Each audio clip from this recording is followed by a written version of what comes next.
I'll go ahead and call the meeting to order. Please join me in reciting the Pledge of Allegiance. Pledge allegiance to the flag of the United States of America and to the republic for which it stands, one nation, under God, indivisible, with liberty and justice for all. All right, thank you. Roll call, please. Carol Sue. Jeremy Ashcraft. Here. Bob Bishop. Here. Joe Buck. Here. Gary Fox. Here. Charlie Hastings. Here. Chuck Liddell. Here. Teresa Popejoy. Present. Okay, approval of minutes from the February 14th meeting. Your Honor, I make a motion to accept the minutes as presented. Second. It's been moved and properly seconded. Is there any discussion? All right, hearing none, we'll call for the vote. Chuck Liddell. Yes. Teresa Popejoy. Yes. Charlie Hastings. Yes. Gary Fox. Yes. Joe Buck. Yes. Bob Bishop. Yes. Jeremy Ashcraft. Yes. Under comments of the mayor, I would like to thank council again. You've stepped up to the burden of serving as a council person. We have a full agenda with an agenda that will likely have a long-lasting impact on the city. I appreciate all your hard work and appreciate all your service to the community. Petitions or comments of citizens. Yes, please come forward, state your name. I'd like to comment on the memorandum of understanding. Is this the appropriate time? Please, yes.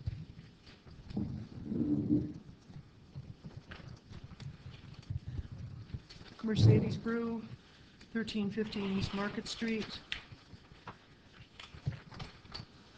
I would like to share this paper with you that was presented at a solid waste industry conference. It was given by an industry consultant to professionals in the business, and I'll give you a link. This is valuable to me because this industry consultant addresses many of the questions that I have been asking about pyrolysis. My most important question is, where are the examples of continuous run facilities that are similar size to ours? There's a chart in here on page 13 of commercially active pyrolysis facilities using municipal solid waste. They are in Japan and Germany.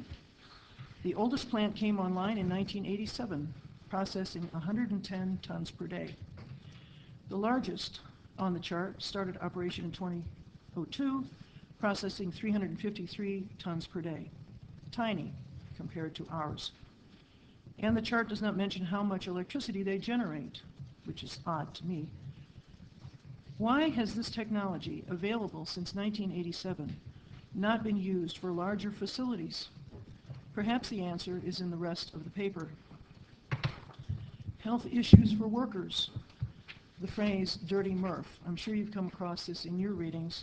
Usually it's used by people who are critical of these processes, but I found it interesting that the consultant also used the term dirty MRF.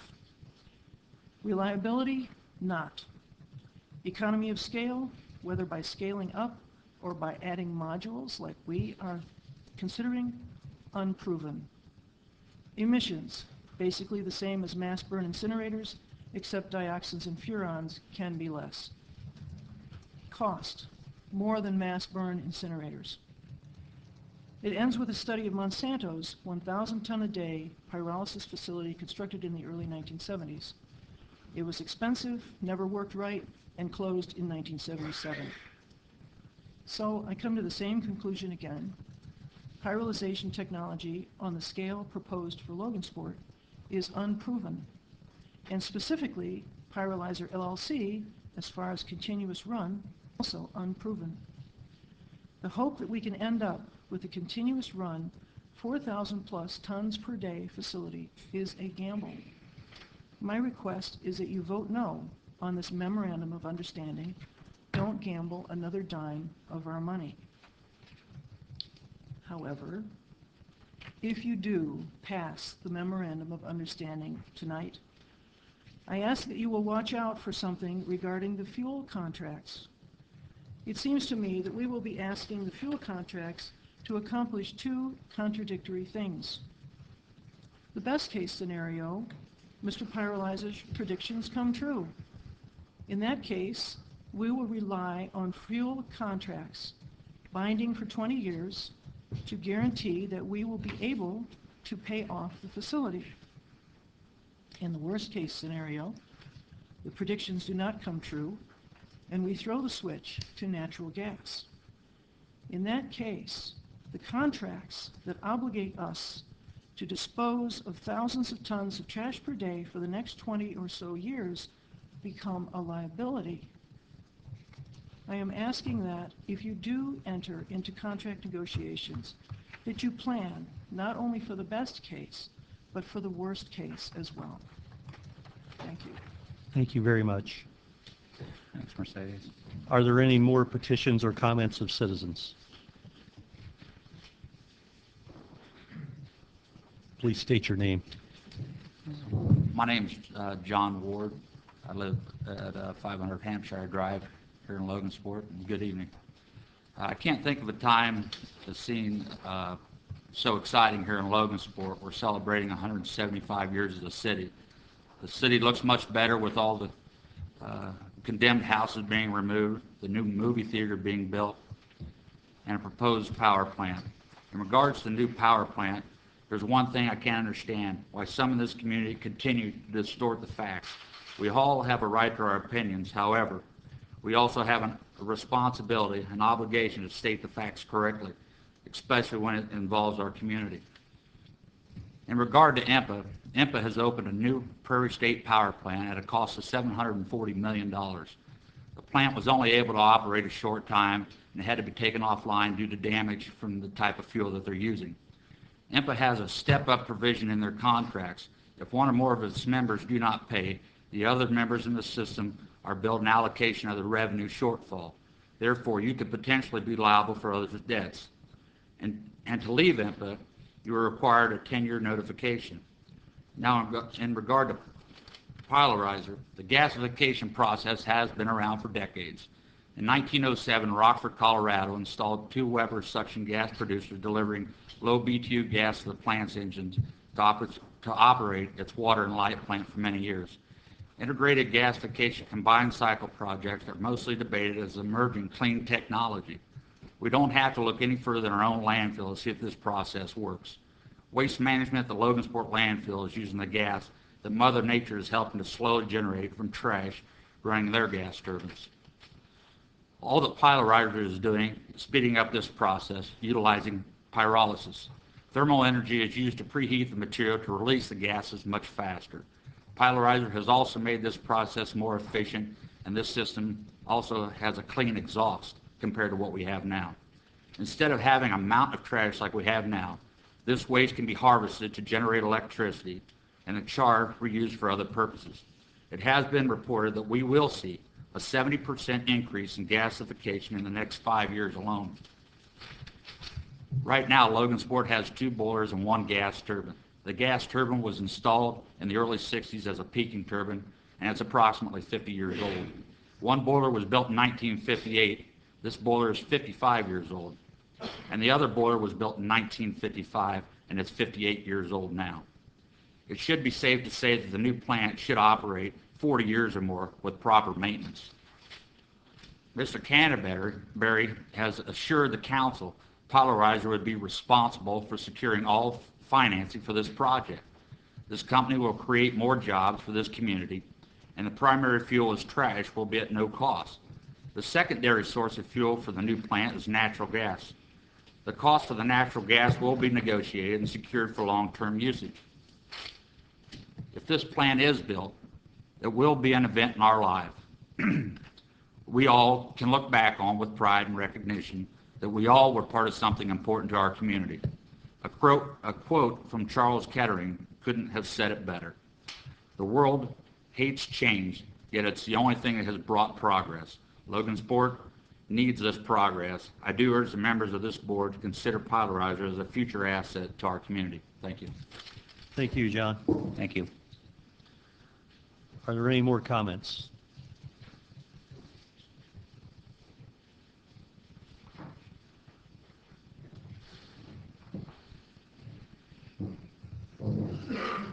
Greg Wengert, 102 Beale Street. Last week I read a newspaper article talking about all of the potential train traffic at the 18th Street crossing as a result of this proposed waste-to-energy project.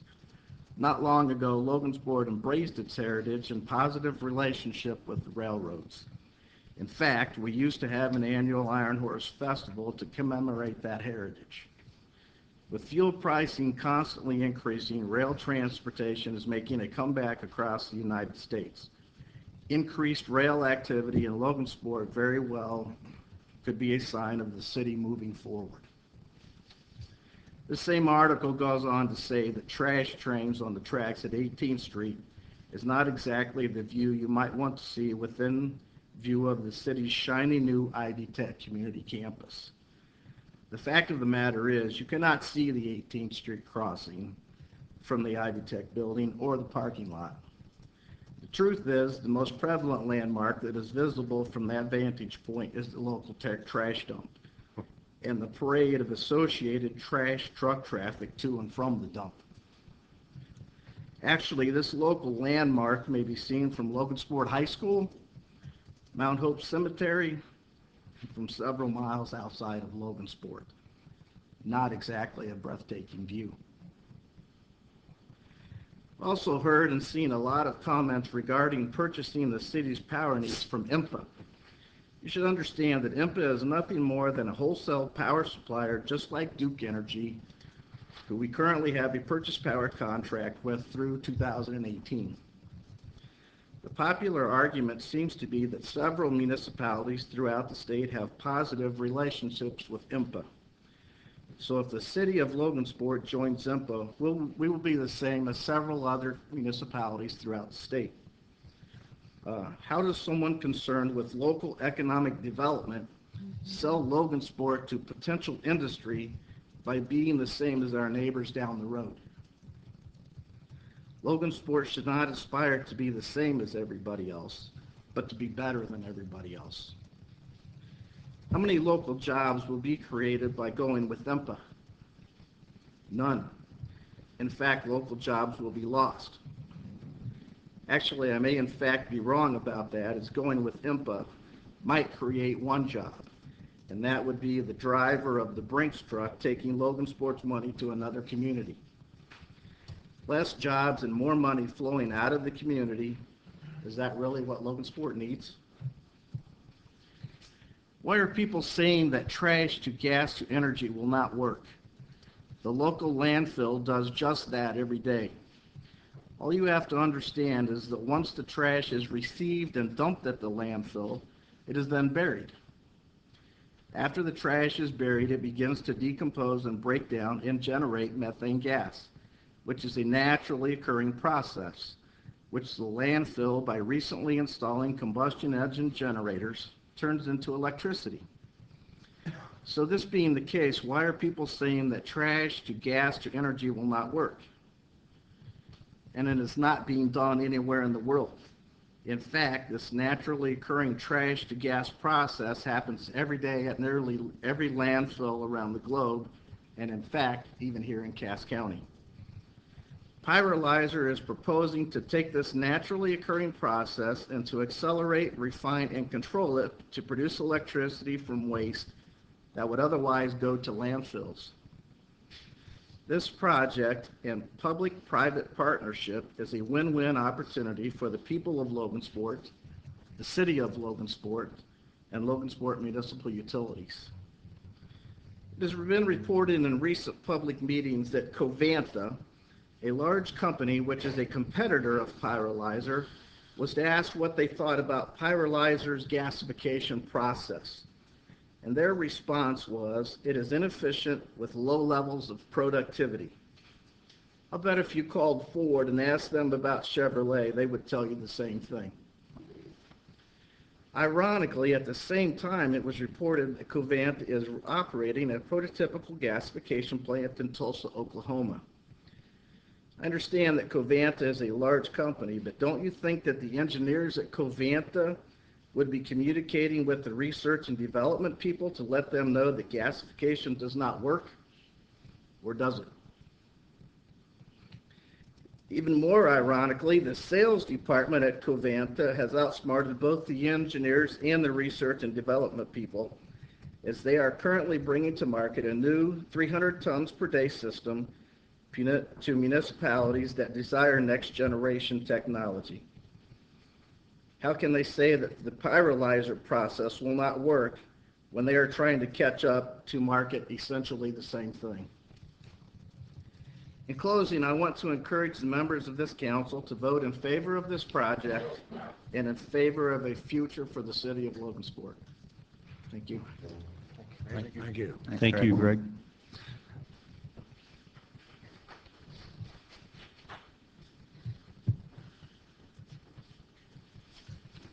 Good evening, members of council. My name is Jim Brew. I live at 1315 East Market Street here in Logansport, and just as I had a limited opportunity to address you during the public hearing on the first reading of this ordinance about entering into the memorandum, or permitting the memorandum of understanding to be a way to go forward in your business relationship with Pyrolyzer LLC. So also this evening I speak in opposition and request that you vote no on that ordinance for a number of reasons.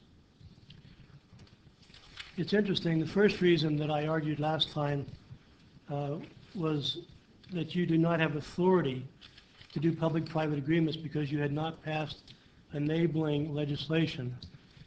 Look at your agenda for tonight. I must have been right, and I don't mean that personally, I just mean legally. I must have been right because look what you're doing. You're considering Resolution 2013-08, which does that. Now you're putting the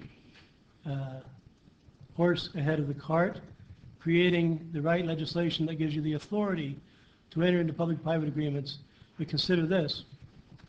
Because you did not do that and have this resolution in place before you did your RFP, by law, it appears to me that you were without authority to publish your RFP and take the offers, including the one from Pyrolyzer LLP, and I argue that every single thing that you do is in law what we call ultra vires, which means outside of your authority. So please consider the substance of what I argued the first time, because this shows that you didn't have power when you issued your RFP. I'm interested in history, and I enjoy the reference to Charles Kettering. But if I remember right, he was one of the early pioneers in the automobile industry. Well, I'm not a gambler, but I bet a nickel that pyrolysis is not catching on like the automobile. With regard to that same speaker's reference to pyrolysis, and even respected Mr. Wangert's reference to pyrolysis, when you study this stuff, it's important. You're dealing with Pyrolyzer LLC and the particular gasification technology process called pyrolysis. It is not fruitful or intellectually productive or make common sense from a business point of view to talk about gasification, gas that leaches out of landfills. No, your focus is you're talking about doing business with pyrolysis. That's a particularly unique form of gasification technology. And my wonderful wife, who spoke earlier, who's done probably more research than anybody in this room on this process from a scientific point of view, is reporting to you what I believe is the most recent summary of pyrolysis in the world. And when she says it's tiny, compare those tiny numbers with 6,000 tons a day, according to Mr. Canterbury, is the amount of trash he's figuring on pyrolyzing. So please take a second look, because there's no science to back it up. There is no pyrolysis operation in the United States of America operating at a commercial scale. That's a reason to vote no. With regard to the reference to Covanta, I'm the person who, as far as I know, is the only person who's talked about Covanta as being somebody else to think about in the context of whether to make a deal with Pyrolyzer LLC. Respected opposing person Wangert said that Pyrolyzer LLC is a competitor with Covanta. No way. You go look at your Wall Street Journal. You go online and study business. Covanta is traded on the stock exchange. Covanta is the monopoly corporation in the United States of America burning trash to make electricity. And I'm the one who talked to the engineering department and asked them about the specific methodology called pyrolysis. And they said they don't do it because it's not profitable, because it's inefficient. So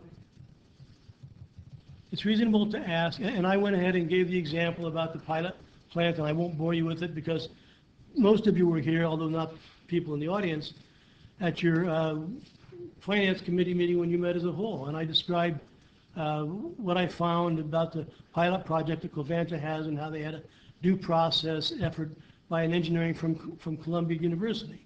The point is, there is so much studying to do. Please stop spending money on these expensive consultants. Put a halt to it. Don't pass it on second reading. If you want to spend some money on a consultant, you should. And I'll get to that in a minute when I get to the point about the so-called 95% rate increase. There's been criticism by two speakers this evening to IMPA. IMPA was compared to Duke. There's a fundamental business finance difference between who's for profit and who's not. Just like the LMU. LMU, we don't have an energy crisis, we have a management crisis. Our LMU has not been managed properly for several years. So what we need in order to bring the rates down and to control them is, because we are a non-profit municipal utilities, to have better management and make better decisions. There was a question, let me digress, when I first asked you to oppose first reading, now second reading of this ordinance about Pyrolyzer LLC, and I reminded you of the law that says Pyrolyzer's plan is to shut down the generation plant over at the river. And I reminded you of the law about giving notice, and the public has a chance to create a referendum. I've not seen any specific response to that yet. You did respond to my first objection by trying to give yourself authority this evening, which I say comes too late. But please also think about your duty as council people to give notice and appoint appraisers about the useful property down at the river, the generation plant, which you are planning on through. If you read Pyrolyzer's proposal, they're shutting down the generation plant. Unless there's something new in writing or some new plan, that's the plan that's been put out there by Pyrolyzer LLC. My last point, I'll be brief. It has to do with the way this all started last November. There was a reference to your rates are going to increase by 95% if all you do is buy your electricity from Duke. That's what appears on page 8. That's the figure from Mr. Scomp. What I'd like to see you do, and I ask that you think about this, and you're not going to do it tonight, but think about this. Spend some money on a consultant to take a second look at what Mr. Scomp told you. I'll bet the other nickel that I have in my pocket that he is wrong and has misled the public by saying rates would increase by 95% under our Alternative 1. Alternative 1 is the same as Schedule A in this master plan that was done by the engineering firm of Lutz, Daly, and Brain. Just look at this from an academic point of view. Look at this. If you count up all these pages, gets boring to read, but this is more than 50 pages of engineering analysis and description. That's what the LMU paid the money for the master plan, which said, okay, it's cheaper to generate your own electricity if you refit your generation plant from coal to natural gas. It's cheaper than buying from Duke.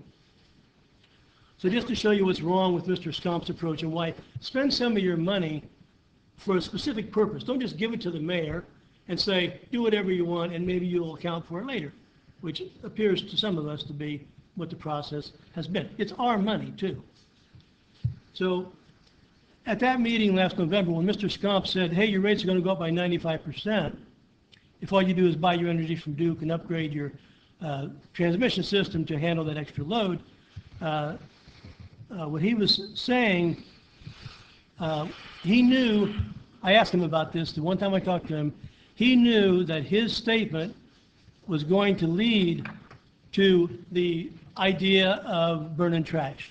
It was orchestrated. What we need to do is to go back and have a good economic analysis, not by Scomp, but somebody else who can take the master plan and base it on engineering. You don't have 40 pages, let alone 14 pages of engineering analysis from Mr. Pyrolyzer, Frank Canterbury. Why do you all think, respectfully I ask, as fellow residents, that he's worth all this money? I mean, it's huge. I mean, where's the proof that this guy's got this money? That we're spending $1.4 million or so on consultants, presuming that this guy Scomp is leading us, down the correct trail. I meant to say Canterbury. Scomp, though, has been criticized before by the Regulatory Commission because of his methodology.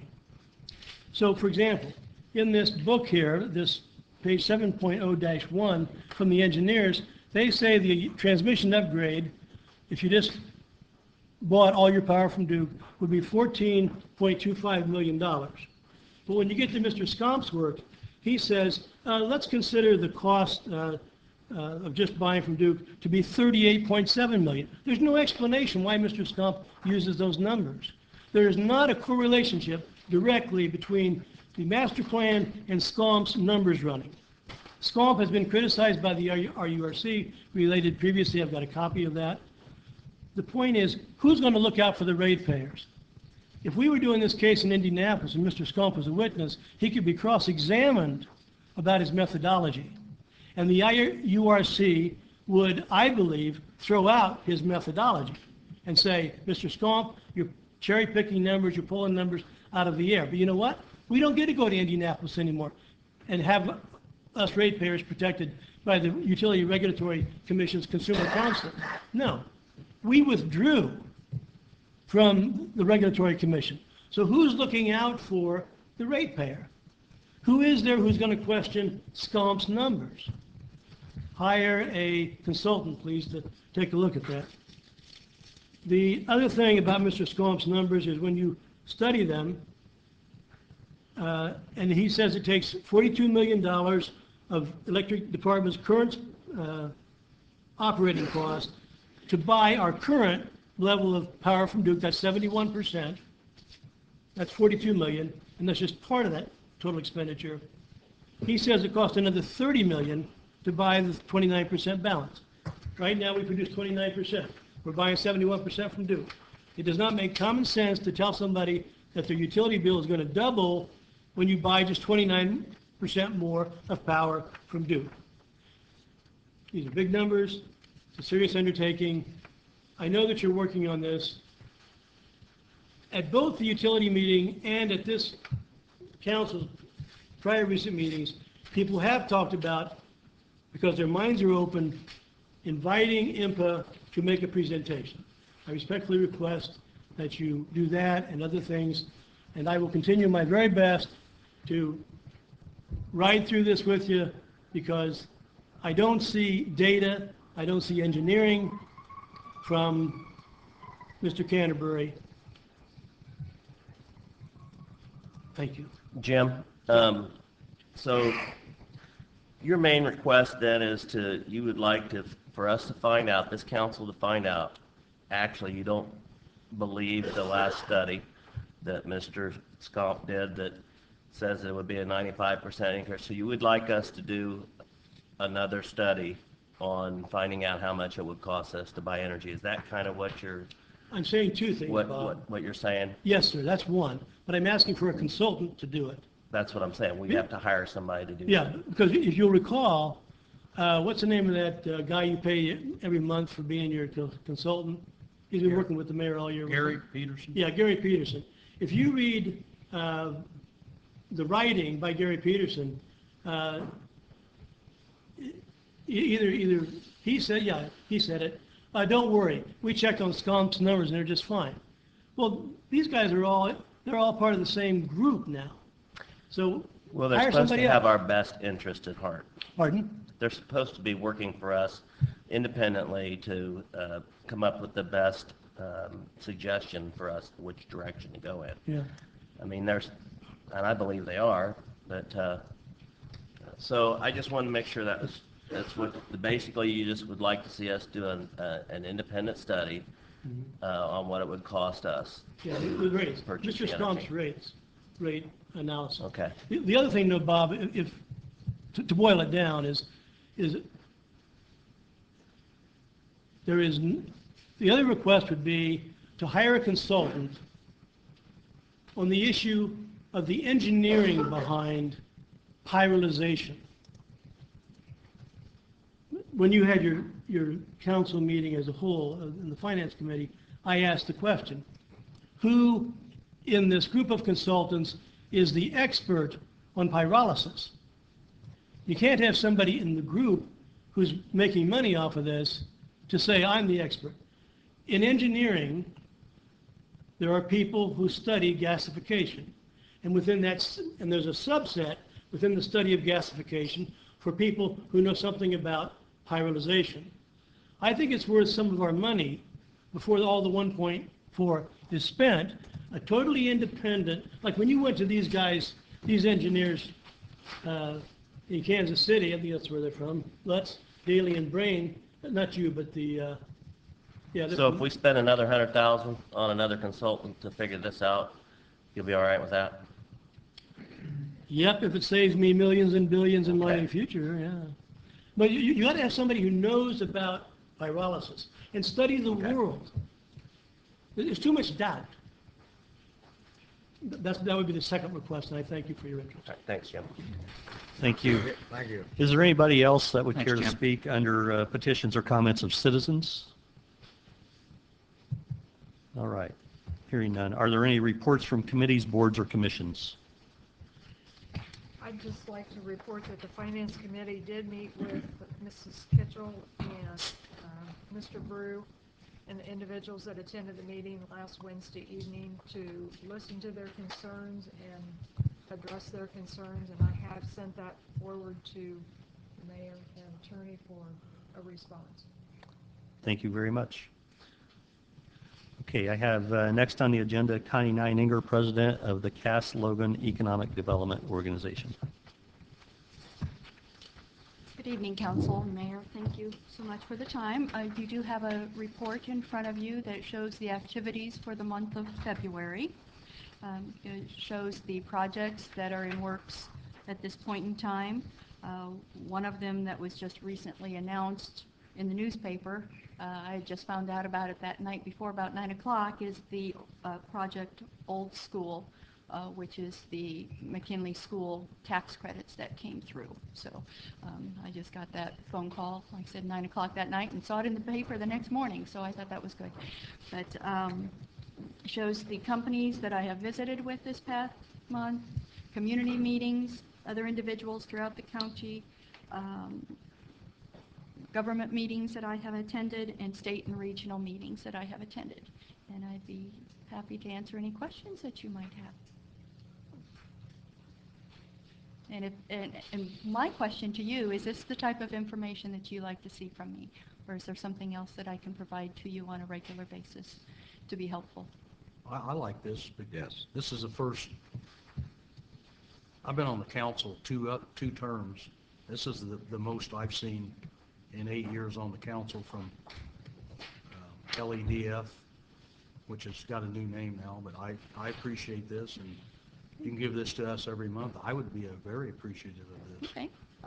I'm scheduled to be on the agenda each month, and I will bring you the report from the previous month. And then on a quarterly basis, I will also bring you our financials so you can see where we are at that point in time. Okay. Thank you very much, Connie. Thank you. Looks Thanks, good to Connie. me. Thank you. Thank you.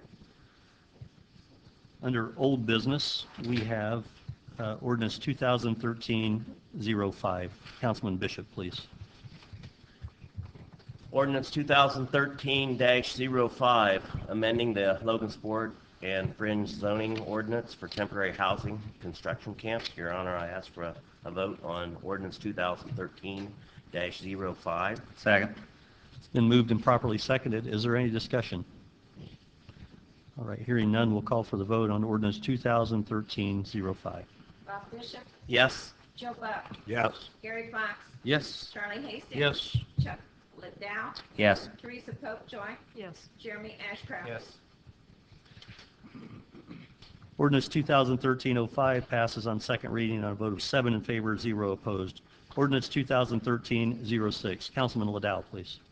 Ordinance 2013-06, an ordinance of the Common Council of the City of Logansport, Indiana, approving the changes in residential trash collection fee in the City of Logansport, Indiana. Your Honor, I call for a vote. Second reading on ordinance 2013-06.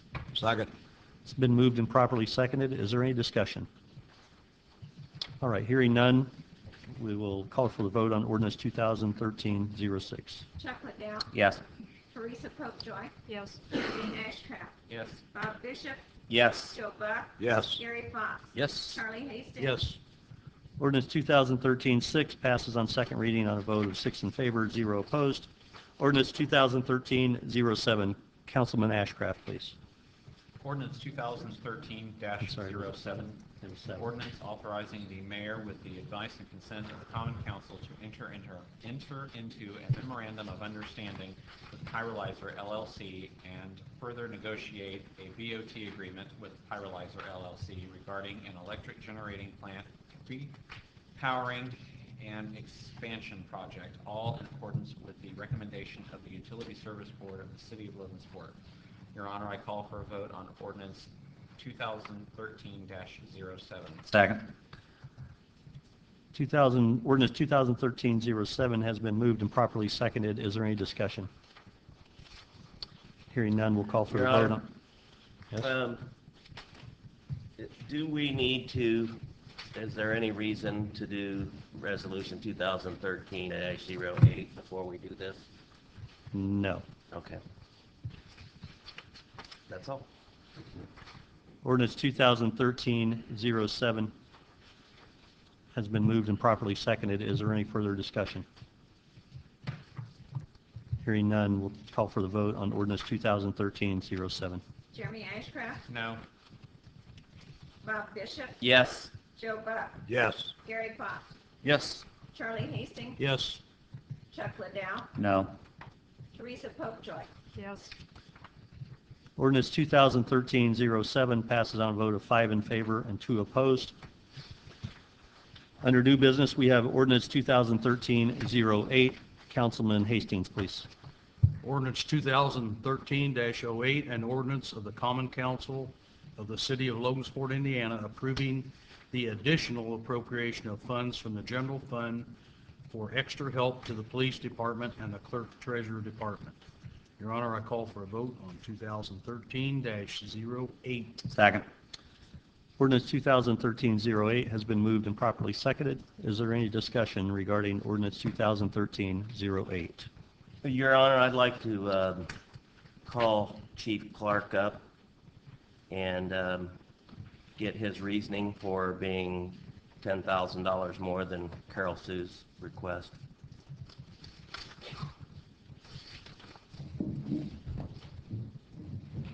Good evening. Mike? What's your question?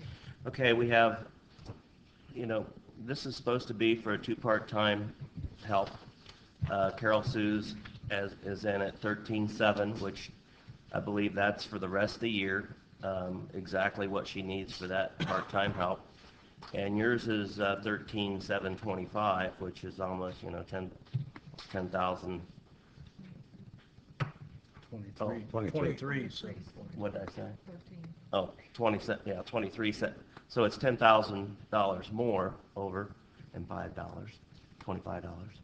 So, so anyway, can you explain why your request is higher than Carol Sue's? As I told you previously, that was the 2011 budget amount for that line item.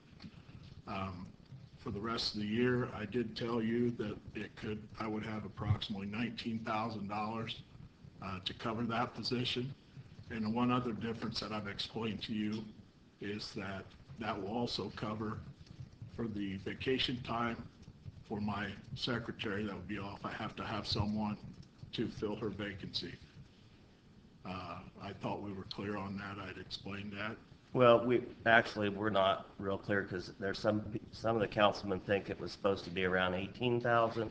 So there's a misunderstanding on exactly what this is, and so I thought we'd clear this up again. Well, I thought it was. At the last meeting, I think I told you, I don't have it in front of me, I think it was like, it was real close to $19,000 for the remainder that it could, rather than the 23. So you can make that adjustment if you like. I thought I did throw that out to each and every one of you at the last meeting. So you're saying 19,000 Yes, sir. covers what you need, and that's for a part-time secretary? Or no, wait, wasn't this supposed to be for your part-time helper to do scanning, right? Yes. Right. So that's what the 19,000 will cover? Scanning and Plus vacation. the vacancy of my secretary. Scanning and vacations. Okay, why wasn't that in the budget then? Because you guys cut my part-time office help that I've had in my budget for every year. The original request was in the budget, Bob, but it got cut out. It got cut. It got switched. So did we, so It was my understanding, based on the conversation, that budget was used to pay for crossing guards, and she asked for a line item for the crossing guards, so I moved it to crossing guards, not understanding that he was wanting an additional amount of money for crossing guards. So what was originally budgeted for part-time help and listed under the budget as part-time help paid for crossing guards in the past, he wanted an additional line item, but he still wanted to continue with part-time help as well. So that was a misunderstanding That we made. that we Because- made. exactly. That I made, I guess, based on what was said. I thought it was a switch over. Right. Not in addition to. Teresa, I Okay. think you're being too hard on yourself because that was a very confusing time. There was a new Yes. council, and that was at the time that the previous council had eliminated the crossing guards and then to try to put them all back in. It was very confusing. okay, with that being said, then I'll offer a motion to amend this where it says 23,725, amend that to say 19,000. Second. Who made the second? I did. Okay. It's been moved and properly seconded. Is there any other discussion or any other amendments? So let me understand before I vote on the amendment, Mike. The 19,000 will cover the person that does all the scanning for the remainder of this year. And in addition, we'll take care of the secretary issue that you have during that time. That's correct. She's accrued 25 vacation days Okay. per year, and that will cover her. So 19 will take care of it? Yes, sir. Okay. Thanks. And that covers the vacation time as well that's needed? Excuse me? That covers the vacation time as well that's needed? Yes, sir. Right. It covers the vacation plus Plus the the scanning part-time. Yes, sir. Okay. We'll call for a vote on the amendment as presented. The amendment first. Charlie Hastings, Yes. Chuck Liddell, Yes. Teresa Popejoy, Yes. Jeremy Ashcraft, Yes. Bob Bishop, Yes. Joe Buck, Yes. Gary Fox. Yes. Okay, the amendment to ordinance 2013-08 passes on a vote of 7-0. Now, ordinance 2013-08 in its entirety. Jeremy Ashcraft, Yes. Bob Bishop, Yes. Joe Buck, Yes. Gary Fox, Yes. Charlie Hastings. Yes. Chuck Liddell, Yes. Teresa Popejoy. Yes. Thank you, Mike. Thank you. Thanks, Mike. Okay, and as a point of clarification, the total amount now appropriated, total amount of the additional appropriation is $32,700. Okay, ordinance 2013-08 passes on a vote of 7 in favor, 0 opposed. Ordinance 2013, I'm sorry, Resolution 2013-07. Councilman Joe Buck, please.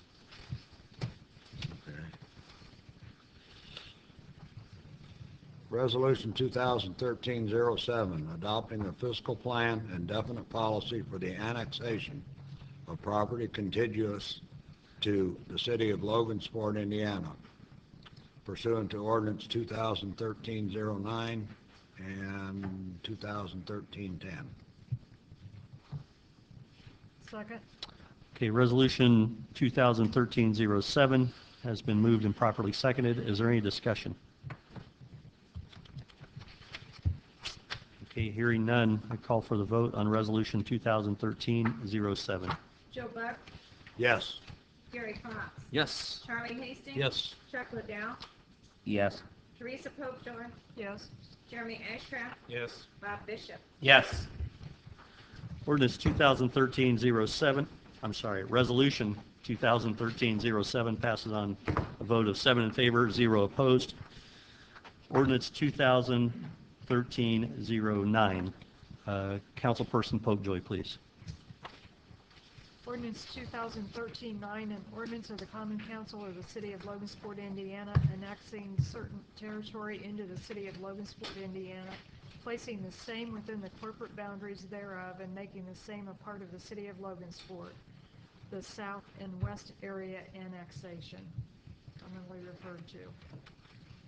Mayor Franklin, I call for a vote on ordinance 2013-9. Second. Ordinance 2013-9 has been moved and properly seconded. Is there any discussion? All right, hearing none, we'll call for the vote on ordinance 2013-09, first reading. Teresa Popejoy, Yes. Jeremy Ashcraft, Yes. Bob Bishop, Yes. Joe Buck, Yes. Gary Fox, Yes. Charlie Hastings. Yes. Chuck Liddell. Yes. Ordinance 2013-9 passes on first reading on a vote of 7 in favor, 0 opposed. Ordinance 2013-10. Councilman Fox, please.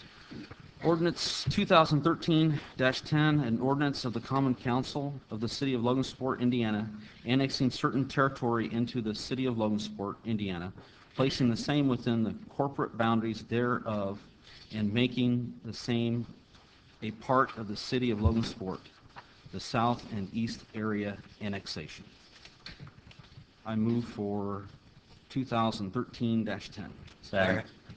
Ordinance 2013-10 has been moved and properly seconded. Is there any discussion? Your Honor, what's the difference between 2013-10 and 9? I'm looking. Southeast, One southwest. of them is southeast, one of them is southwest. It was- Okay, I got it now then. Okay. Okay, I couldn't say anything but that one word then. that's it. Yeah. One little word. Makes a big difference. I'm going through the whole thing. Okay. Is there any further discussion regarding ordinance 2013-10? All right, hearing none, I call for the vote on ordinance 2013-10. Gary Fox, Yes. Charlie Hastings. Yes. Chuck Liddell, Yes. Teresa Popejoy, Yes. Jeremy Ashcraft, Yes. Bob Bishop. Yes. Joe Buck. Yes. Ordinance 2013-10 passes on first reading on a vote of 7 in favor, 0 opposed. Resolution 2013-08. Councilman Bishop, please. Resolution 2013-08, a resolution adopting the provisions of the public-private agreement law, ratifying this issuance pursuant thereto, of a request for the proposal for an electric generating plant repowering and expansion project, and enabling the city thereby to enter into the build, operate, transfer agreements, all in accordance with the provisions of Indiana Code 523-1-1 and 523-7.2, Indiana Code 36-1-4-16, and the Rate Stabilization Initiative of the Utility Service Board of the City of Logansport. Your Honor, I call for a vote on Resolution 2013-08. Second. Resolution 2013-08 has been moved and properly seconded. Is there any discussion? Mayor, I have a question, if I might. Yes. I noticed reading through here that this resolution specifically mentions pyrolyzer, and my question is that why has this document been written specifically to pyrolyzer? Shouldn't it be, I hate to use the word generic, but more generic in that if another company should come to light, that we wouldn't have to pass another ordinance? I'm going to defer to council for that, but we had the same question earlier. That's the background describing the, otherwise called the whereas clauses, or the basis for the need here for the resolution.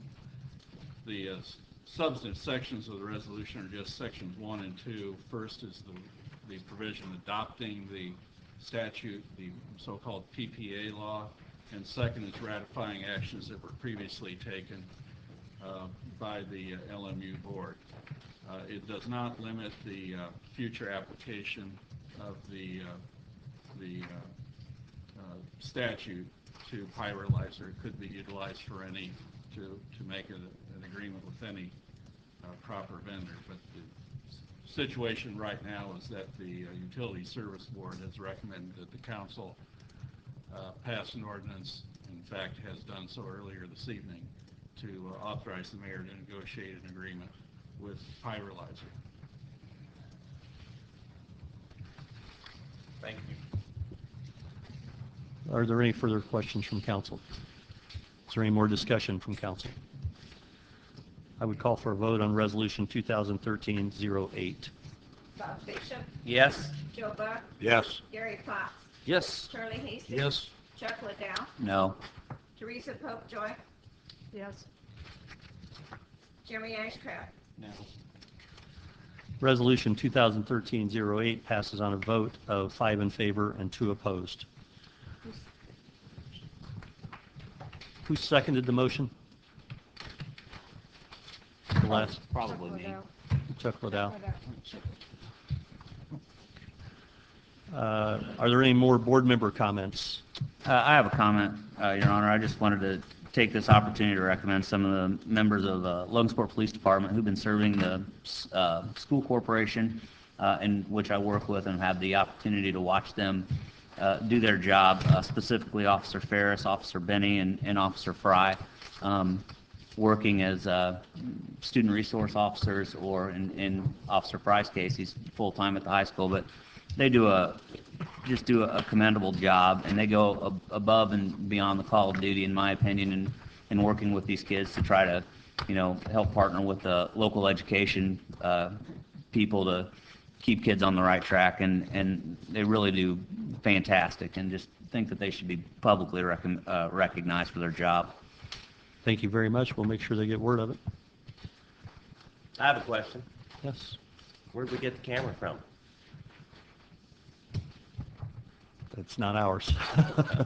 It's not built into the price. Looks like it's WLFI TV 18 on the base. Okay. Is there any miscellaneous business, including matters not already considered?